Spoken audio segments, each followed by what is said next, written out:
Hey everybody, Adam Savage and Norm Chan, and we are in one of the nerd motherships of the, well, I mean, we're always visiting tributaries of the nerd motherships. But we're here at the Sideshow Yeah. headquarters in Los Angeles. It's your first time here. I have never been here, even though we've been covering these guys and their wonderful work for years. This is my first time getting to see some of their craftsmanship up close and some of the sneak previews they have. But we are surrounded by, I just want to talk about, like, we're surrounded by a dozen or more magnificent executions of C3PO. Yeah, this was for an art show they did called Human Cyborg Relations. They did 2 years ago.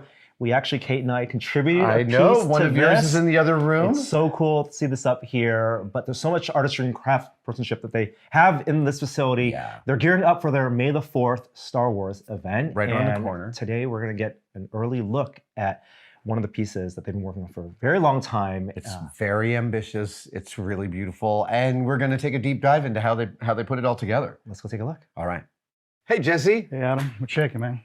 I'm so excited to talk about this. This is the piece you guys are almost ready to release. Almost ready. Almost ready. In fact, I think you're the first person to really actually see this finished prototype. Oh man, so that would tell me that in the last few days there's been a lot of work behind the scenes getting all this ready. Oh yes, I think there's some paint still drying here and a couple of things, glue's probably kicking there. All right, Jesse, let's start at the very top level. What is the sculpture? This is our Luke Skywalker Red 5 standing by premium format figure. Dude, and I am seeing not just a figure, not just a sculpture, but I'm looking at like at least a dozen different mediums. Oh yes. Within a single construction with some intense cantilevering, because the finished product will not have this rod here, am I right? No, actually it won't. It would be coming with a little Yoda that you could put on your shelf to help keep the force He'll going be up. keeping it up? Yeah. This comes out, yes? Yes. All right, this is a prototype, but okay, first of all, I want to talk about this engineering. You guys set a really difficult task here. Yeah, I was when I first saw this on paper, my first comment to Ricky was, "You got to be kidding!" And when we saw it, it wasn't even as big as this. It was just kind of maybe one of the panel pieces. Right. And as we're trying to figure this out, you know, it's like we have this giant ship and an iconic scene. And it's how much of the ship do we have to put into this to help, you know, your eye register what's actually happening here? Right. So how are we going to cut it? You know, where's the cut going to be? How are we going to make it look like an X-wing without building an X-wing? So by the time I think we started with the big digital model, and we slowly cut and say, okay, how's that look? Maybe it needs to be shorter here. Maybe it needs to be longer here. And I'm looking at this and I can see that it clearly requires some very rigid structure coming up from the base through this organic and what looks like a very flexible tube, and then with one contact point holding all of this weight, which I don't know how heavy this is, all in orientation. Talk to me about some of the engineering challenges of this. Yeah, so when there was a lot of that, depending, you know, because we had to take a few liberties of you know, what the one-to-one X-Wing looked like as opposed to the filming model of the X-Wing. We always know like the details change, there's slight variations. Right. So it's like, okay, well, how are we gonna get this thing to stand up? Well, we obviously have this fueling tube. So it's like, okay, well, if we have it coming straight down, it's coming in at an angle, where would that be for the best, you know, like you said, the cantilever, where it would, you know, not tip over. Also keeping it straight, because, you know, sometimes this goes this way, this wants to pitch this way. There's all these different angles this thing wants to slip into. And not only that, there's straight today, and then there's straight 10 years from now when it's on your shelf, and you have to accommodate for that too. Yes. So then it was, okay, we got Luke, and we're like, well, he's got a contact point as well with just the ladder and his foot point. So it's like, well, we can do something there as well, and maybe work a little magic. So, and now we have, you know, a few contact points to kind of, I guess it's like a trick of the eye kind of a thing. But each of those contact points requires a little bit of a magic trick between an organic sculpt and a rigid interior structure, and you've got to marry those things invisibly. Yes, and figure out like, hey, is this going to really work? And you know, depending on the angle of where you're viewing this from, it's like, is this looking like a ship floating? Right. And he's climbing up to his destiny.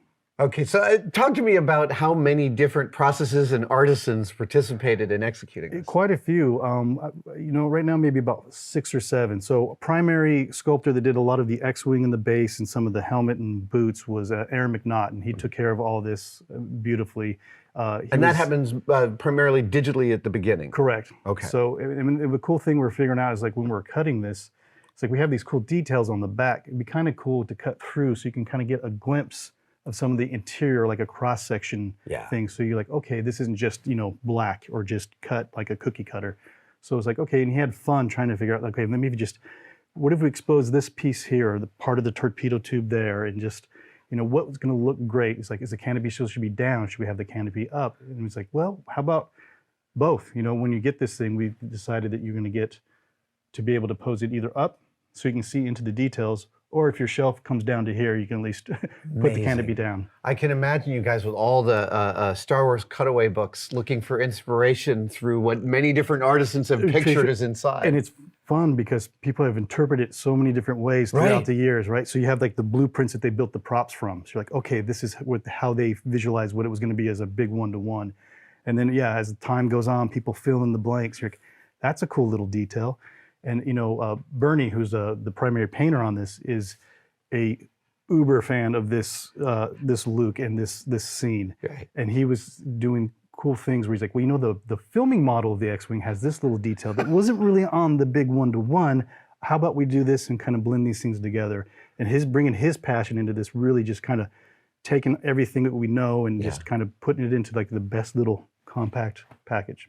What I love about this is that I think a lay person looking at this might ask, what's remarkable about this? You're replicating something that someone else has already done. What's creative going on here? And the answer is, in every corner of every bit of the aesthetics is room for each artist to sort of express themselves and explore a bit of the Star Wars universe. Absolutely. I mean, when you talk to Tim is doing all the costuming for this, so he was going into micro details of, hey guys, I know maybe we can do this, in this particular fashion. Maybe this should be a piece of little sculpture. Maybe this should actually be cut and sew. I mean, everything from the little his little flare things here. So, at one point we think, maybe just sculpt the whole thing. And it's like, no, let's push it a little bit more. Let's make sure that that's matches with the rest of the cut and sew. Well, and you've got a lovely little thing here with the gloves, with the fabric being soft here, but the gloves in his hand being Sculpted, yeah. So I'm picturing you guys in the office holding some leather gloves and digitally scanning yourselves. Going back to Bernie has been building this costume, I think, his entire life. So he's just slowly, he'll find like the buckle and go, this buckle's not the right buckle, I'll get this. So Bernie brought in a lot of his actual costume pieces, and we would pose with them and hold the gloves and see how they would fit and what the folds and how it would kind of, get that droop and everything. Yeah. So one of the things I really love about your guys' larger dioramas is how much movement and dynamism you are able to build into static pieces. I'm curious about how much institutional knowledge comes in over the years of the ambitions you've expressed and succeeded or failed at and built into this. So it's funny because I think one of the first kind of really float gags we were doing, there was a rogue and she was kind of pinned to a piece of the danger room. And that one we're like, oh, that's kind of, okay, let's figure that one out. I think the next one I got was a Han Solo floating next to Boba Fett. Oh, yeah. So it's like, okay, each one of those, I think, how am I going to do this? And then this one comes along, and then the team's like, wow, this is, okay, how are we going to do this? And everyone has to stop, and when we start throwing ideas around, and it's kind of an evolution. So as we're putting this thing together, you're starting to feel like, maybe we need to shift this just a little bit more this way to help with the weight distribution and, hide certain things. Again, even with the hose, it's like, we need some coil, so we got some bit of a footprint to help, distribute some of the weight and stuff. Well, I mean, and everything we've been talking about is applicable to a one-off sculpture in its difficulty and its refinement, but you guys are also building this for manufacturing. Correct. So every process you apply to this has to be remotely executable, right? Correct. So, when this is all being, done digitally, everything on the screen is like, oh, that's going to work. That's going to work. Perfect. Yeah, that's no problem. Those tolerances, everything's going to be fine. And then you get physical pieces, and then we forget, this piece has got to be lighter than this piece. Yeah. Maybe if we cast this in a lighter material, this will work. And maybe if this is in a heavy material, this will help shift weights and just the whole overall balance. And then we play with a lot of that too. So, and then finally, talking to the factory and understanding like, okay, this is our attempt here. So you guys got, don't be making this out of lead, and and working with them. And this So the factory brings in its own expertise. from a manufacturing standpoint, right. 'cause they'll do it on a way bigger scale as far as multiples at a time. Of course. I'm looking at the paint job, and just right now, the paint job on this ladder is blowing my mind wide open. Bernie would love to hear that. It is so subtle and beautiful, and it's not just like painted one color with some silver highlights on the edges, but there's this whole narrative that everyone puts their hand here and wears the paint out on this level. I'm pretty sure Bernie, he would take that ladder. He would, okay, where's this ladder at today? Let me look up who's got this in their collection to see if there's any photos in it. And he's really good at just analyzing the wear and tear and hitting those scratches and those compound scratches and make sure, okay, if the paint rubs a certain way, it's gonna rub this way, and it's gonna. I appreciate you guys. Attention to detail on that. Okay, so can we talk about the backside of this? Because there's all this beautiful detailing back here as well. Okay, this must have been crazy fun for your team to figure out what this part looks like. Yeah, because you're taking basically a laser, right? It's like, okay, what part do we want to cut through? If we cut through it here, what does it look like inside? I mean, I don't know if anyone's dissected an X-wing before, but so we, like you said, we're looking at reference and models and how these evolved through the years as people are filling in the blanks, not even through Lucasfilm, but some of the other model makers, and putting in a little contrast, to help pop, so it's not just a little bit of just like a black laser cut, So it's always fun when you get statues like this. And they're on your shelves for, forever. Yeah. It's always fun when you look at something, you find something new. New to discover. And I think that's something like just in Star Wars in general. I mean, I don't know how many of us have watched that movie over and over again, and you're like, I never noticed that little thing before. Exactly. I never, okay, I see. And that's the fun part with this stuff. All right, man. Can I talk to Tim about the fabric work? Because I have always wanted to talk to someone who worked on this level or scale of costumes. I think I could manage getting Tim in here to talk a little bit about this. Amazing. Thank you, sir. All right. Nice to meet you.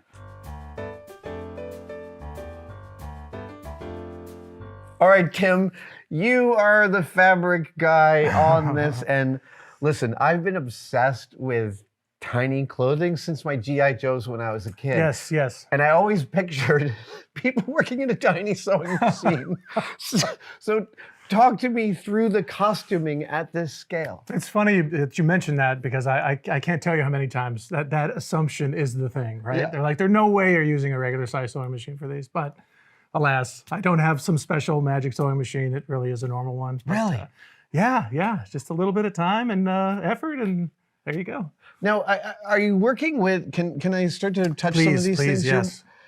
These don't feel like they're like absurdly lightweight fabrics. Yeah. Are you seeking out, what are you seeking when you're looking for a fabric? Because obviously you're not just thinking about the pattern, but also the drape, and you want it to look like normal clothing. So what are the challenges in that? Yes, well, there's quite a few, particularly on this one. We can actually start here because this was where I began first and foremost. So that one of the wonderful aspects of 3D printing technology is I was able to have this body well in advance while the sculpt was getting worked on still. Right. So that's patterning time for me. I get to experiment and mess around with these things. So this is not the most flattering per se. Right, but within the pipeline, the folks doing this drawing know to get you something before too long so that you can be working commensurate with their... Yes, Right. exactly. It's really nice to have that added jump on time. So here is just like basically my left and rights are mirrored of each other as they should be in normal pattern making.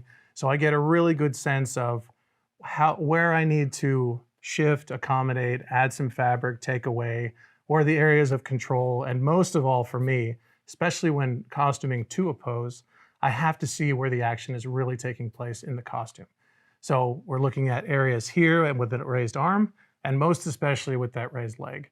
because that's like, it's got to be doing what it's supposed to be doing at life size. That's really fascinating to me. So are you then maybe like taking a picture of a sleeve and thinking about the exact kind of wrinkles you want to get out of it? Well, here's the beautiful thing, honestly, about a particular pose like this with Luke. There are some very famous images of this exact moment. Oh, so you have pictures of the actual we get wrinkles. to see the actual thing, what it was doing when he was doing that. So that really becomes my focus. And it's not always that we almost take a screenshot of a particular moment, but this particular one really lended well to what we were doing. This is a version 2, okay? So this came along as an evolution of this. So now this is where I start shifting lefts and rights. So I'll need to accommodate for that leg.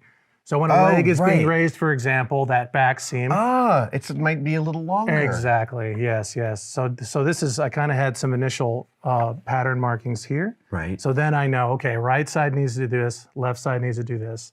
And then another thing was removing some of this fullness here. You have too much bunching up, and it's fascinating how much you drift from the way actual clothes work to make it look like actual clothes work. Yes, exactly. I think it's another misconception, honestly, of costuming at scale, because a lot of times people will just assume I can just nab a shirt and make a pattern and it'll work. I would imagine that sometimes that's a fine place to start. Yeah, exactly. That's exactly what it is. It's a fine place to start, yes. I have, as you know, I've sown some miles of you certainly stuff have. in my yes, past. you put in your time. But I have never conceived of like seaming like this. And I would love it if you could give me a kind of, give me a little bit of information about what I would need to know to execute at that scale. Well, you get your bifocals on. Okay, magnifiers, Right. You're going to need those. Well, I mean, really, Adam, a lot of it is like the way we view these things is we want it to be as close as possible to miniaturized version of the real thing. So, when it comes to seaming and all that stuff, certainly some areas to press. With Luke, there's so much top stitching. And another difficulty with this one is that there's so much geometry with all of his pockets because it's angle after angle, stitch after stitch. A lot of these are double stitched. So it really is a lot of time, just very carefully and very slowly. Really it's important to take your time to get those because even a deviation of, a 1/16 of an inch can be seen. Right. Right. So you go through all this work to build this pattern for a prototype, but that's not the end of your job. I'm assuming that for manufacturing, there's a whole nother set of problems that have to be solved. Correct. Yeah, exactly. So we'll basically build an entire other prototype that goes over to be reviewed. So then we're like, this is our goal. This is what we need to hit. And that's to your manufacturer. Exactly. And then they come back and tell you what the art of the possible is? Yes. Well, we'll see. They'll usually give a first pass. Sometimes we'll go for 2 or 3. And then that's where we're able to really narrow down and focus on the areas that need to be exactly where they're at. They need to be there. Those wrinkles need to be there. Dude, you have tiny little Velcro.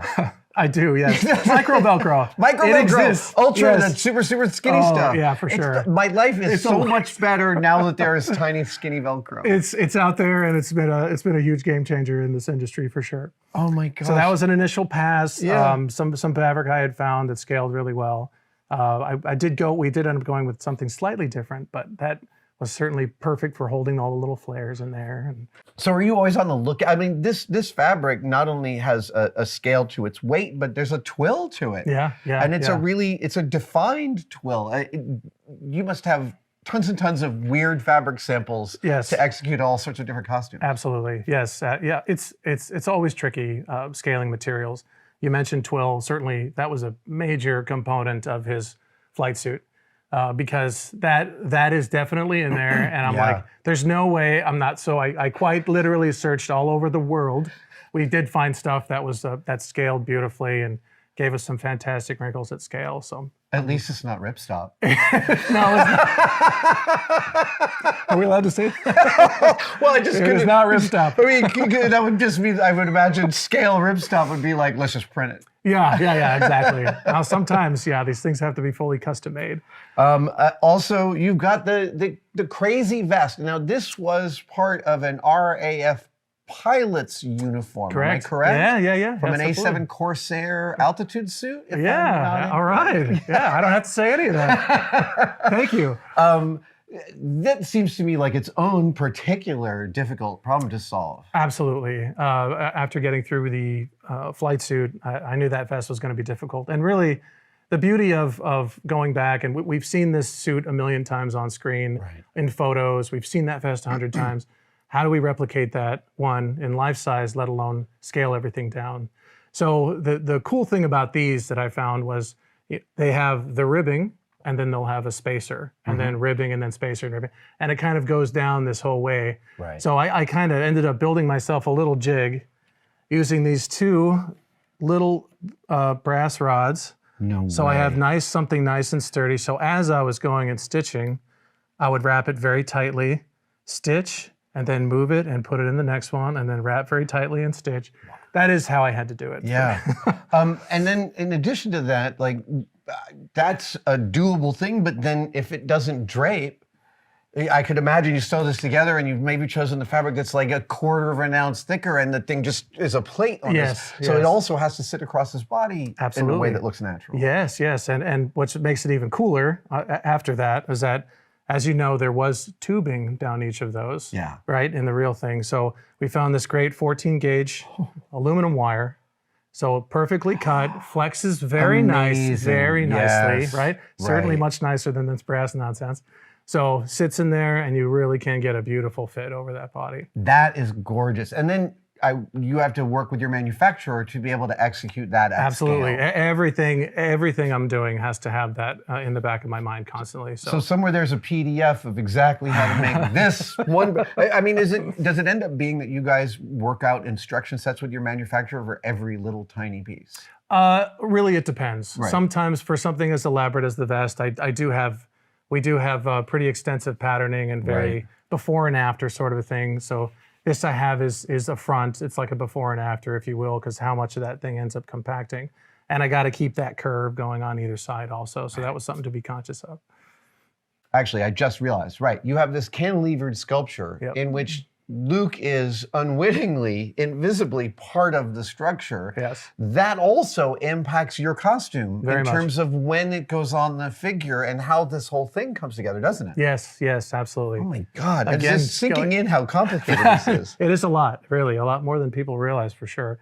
Right at the design phase, we're talking about, I think Jesse mentioned earlier, we're talking about scaling down how much of that ship we're going to see. Right. Where's the connection points here? Where's it going to be supported? Can we use Luke as a lateral support? So all of that had to get cooked up into the sculpt, where I knew, okay, the body will have to break down this way. I need the boots to come off here, the arms, hands, the leg for sure. We want to keep that basically building as a puzzle as I'm dressing him. Right. So, and that again, a leg in that extreme of a pose, there's no way you could stretch one to the other, right? No. So all of that stuff ends up, very, very, very carefully. I can't tell you what it is to put these things together sometimes. But. Well, I mean, you guys always build so much, like I was saying to Jesse, so much dynamic movement into this. Is this the zenith of difficulty you've thus far experienced with a costume this scale? I want to say it's definitely up there for sure. All the components together with this thing really gave all of us a run for our money, sculpturally and technically. Certainly for myself, it was a difficult thing, and as well as I thought I knew this costume, I will tell you, making it, it sent me in a whole different direction on this thing. Where different levels of appreciation. What's the size of that compat opening? We have to have all the code cylinders fit in there. So there's function, which I love when we can incorporate some function along with the suit there. But yes, in terms of difficulty, this is probably the top three easily. I don't know about you, but when I've chewed mud on a costume, I end up having a certain particular kind of love for it. Right, Like yes. you have to fall in love with it to execute it, right? Yes, you really do. We're still too close to it now. I mean, you come talk to me in a few months, and maybe it'll be okay. Tim, it's such beautiful work. Thank you. Thank you, Adam. Thank you. Incredible. Oh, I love me a Grogu. This is the Hot Toys Grogu, and it's so cute. Also, I don't think anyone gets this amount of hair Grogu. No, I don't think anyone realizes how much hair Grogu actually has, but this is really close to the correct. This is almost just right. It's a baby.